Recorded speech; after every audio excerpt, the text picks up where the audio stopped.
Hey there, it's been a little while. I have decided to come back. Um, I knew I was going to come back at some point, but once I put myself on mute in light of the whole Black Lives Matter, I hate to call it a movement. It's something that should have always been, but the Black Lives Matter movement. Um, I did that, and then I didn't think about how am I going to come back? When am I going to come back?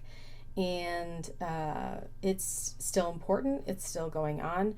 But I felt a need to come back, partly because, to be completely honest, I do enjoy making these videos, and it is therapeutic for me to make these videos, and to have stopped has made me like sadder, to be completely honest.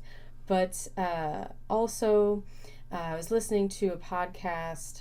I do plan to include a topic and or a link in my videos going forward until to help facilitate knowledge and awareness and change. Additionally, in that same podcast, they mentioned, um, you know,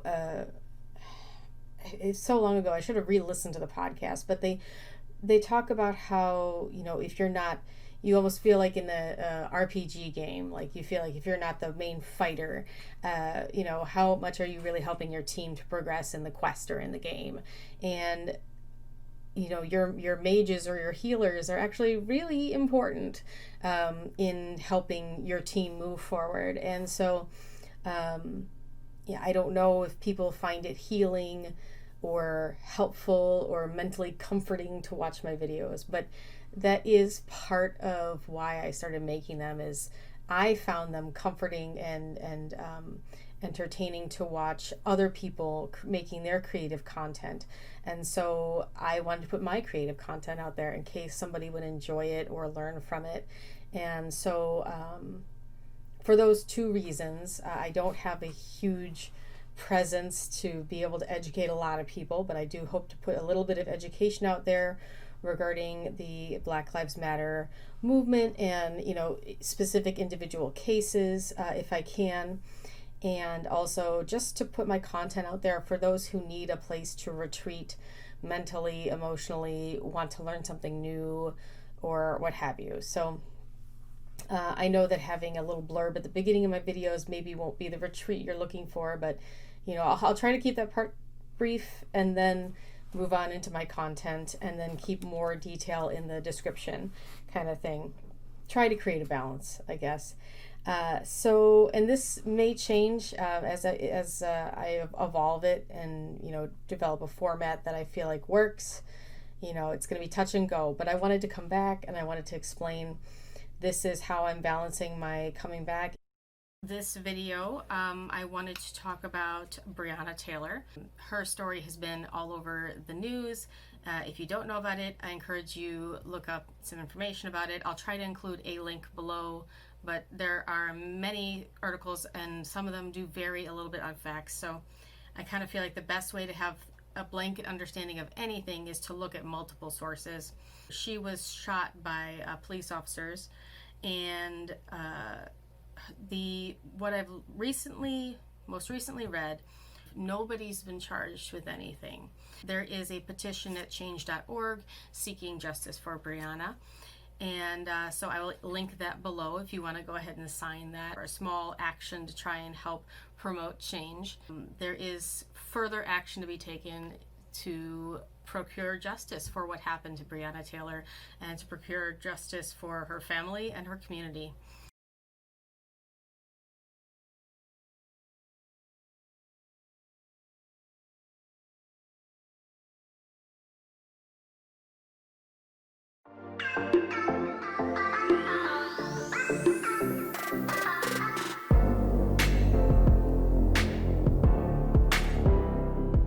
Hey everybody, today I am doing a tutorial slash sew with me type project. I am going to be remaking a link tunic. I can't find my green one, but here's the red one that I made some years ago. And I made this based on somebody else's video. Worked out really, really great, really nicely. But these have been worn many times by myself and my husband, and they're falling apart in certain places. These little grommets are falling off. This still fits him okay, but mine doesn't fit me so well anymore. I was looking to remake my green tunic and hopefully make it so it fits me better. And again, the bare minimum of what you're going to need for this is a tape measure, and you're going to need a t-shirt that fits you either how you like or maybe even a little bit big. You're going to need your fabric in your color of choice. I forgot to mention, you are going to need either like a fabric marking pen or chalk, or if you dare to do so, a permanent marker, and also something to cut with. Okay, sorry if this is a little shaky. I am holding this by hand now, but I have my fabric laid out on the floor here. I don't have a table large enough to demonstrate this for you guys, but I have my fabric laid out, and I have it folded over itself because I'm going to need two pieces in the shape of this shirt here. And I want to show you closer up here what I plan to do. This sleeve has a seam, right? And we're not going to cut out the sleeve as a part. We're going to make that a separate chunk.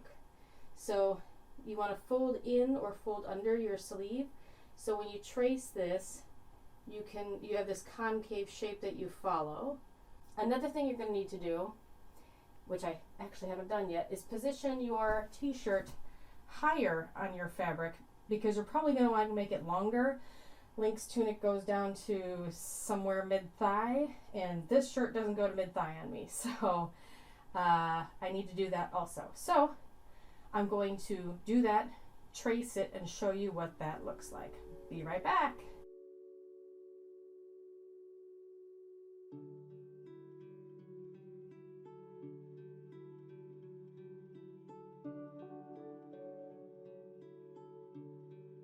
Please ignore the fact that the shirt is very dirty. I realize as I'm working with it that it hasn't been through the wash yet. Here's what we have. So I tucked in my sleeves and traced the upper portion of the entire portion basically of the t-shirt. I have my length of how long I want it, and so I extended the pattern by that much. It's pretty simple. You're just drawing a rectangle. So this should be ready to cut out if you would like. You can put some pins to hold the two pieces together, because again, this is one large piece of fabric folded over on itself, so I can cut two pieces at the same time. Can you see I've drawn my tracing? It's real rough. That's all I need. So we're going to cut that out and move on to the next steps. We're back. We have our tunic pieces, main tunic pieces cut out. Looks just kind of like a blob at this point. Next, we need to cut out the sleeves. So we are going to need that tape measure again. We need to measure around our arm to get that circumference. I have some fabric laid out, and what I need to do, you're going to want to do this on your upper arm, but I don't really want to show you guys that. So you're going to want the circumference of your arm. Here, for example, it would be the circumference of my wrist. So you're measuring around. So what is that, about 6.5 for my wrist? I'm going to need a lot more for my upper arm, but you're going to want to measure that. And you're going to want that to be the total length of the fabric you're cutting for your sleeve. And then on the top, we're going to put like a bell shape. And I will show you that once I get my measurement. I have my outline done. I made this so the width is the circumference of my arm. I measured from the top of my shoulder to where I'd want the hemline to lay, and then I added another inch just for seam allowances. And that would be the length of the tallest part of your bell curve that's up on the top there. And then I did have to redraw it a couple times, which is why chalk or an erasable, I shouldn't say erasable marker, but like a fabric marker that is water soluble, or focus here, water soluble or air soluble is recommended over the Sharpie method. But I understand what you got is what you got.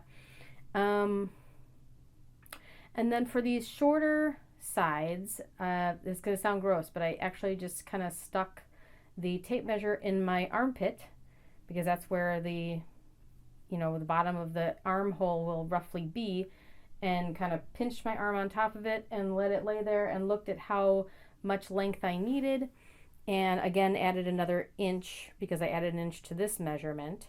So add an inch for that seam allowance and put that here and connect that together in that sweeping bell type shape.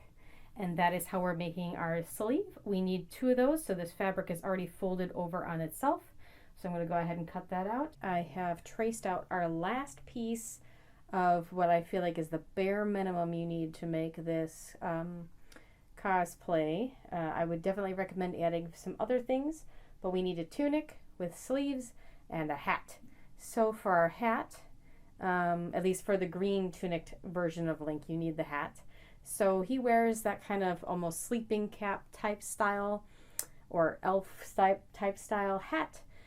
So what I did was I measured the circumference of my head where the band of the hat would lay, and then I added like an extra ½ inch for seam allowance. This is a slightly stretchy fabric, so I do want it to fit a little more snug.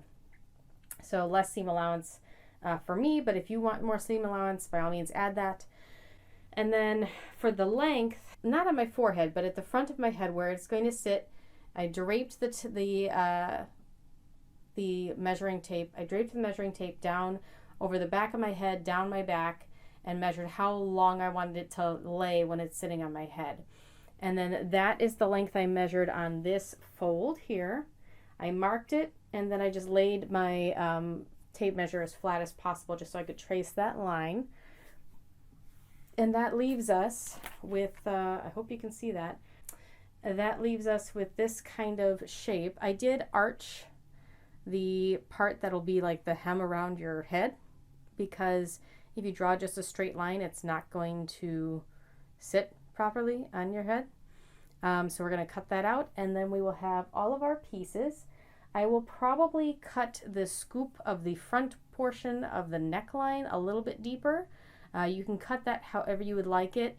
If you want him to have a higher neckline, then make it a higher neckline. If you want a lower neckline, make a lower neckline. Okay, so we have all of our pieces together. That's what they look like, and we are going to start sewing this together.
All right, so that's the finished look. Here's the bottom portion. I'll try to insert photos also. But that's the entire thing. I didn't quite hem the neckline. I'm not sure how I want to do that yet. Depending on the fabric you choose, hem it how you'd like. The other version, the older version I picked up a trim and just folded that over onto it and sewed it on. So that's the tunic, that's the hat. I added just some scrap fabric into the back of the hat to give it some volume, and I put my hair in a bun underneath. You could also wear a wig under the hat. I do recommend, if you have the budget, get some fake ears, because he does have the pointy ears. Pick up a couple belts from the thrift store, Goodwill, for a couple dollars. Really brings the whole thing together. But yeah, there you go. That's how I am doing a quick and easy version of Link's tunic. I hope you enjoyed. I hope you found this entertaining, or you learned something, or got something out of this video. Anyway, please give it a like, share, subscribe, comment. All those things help me out, and I hope to see you at the next video.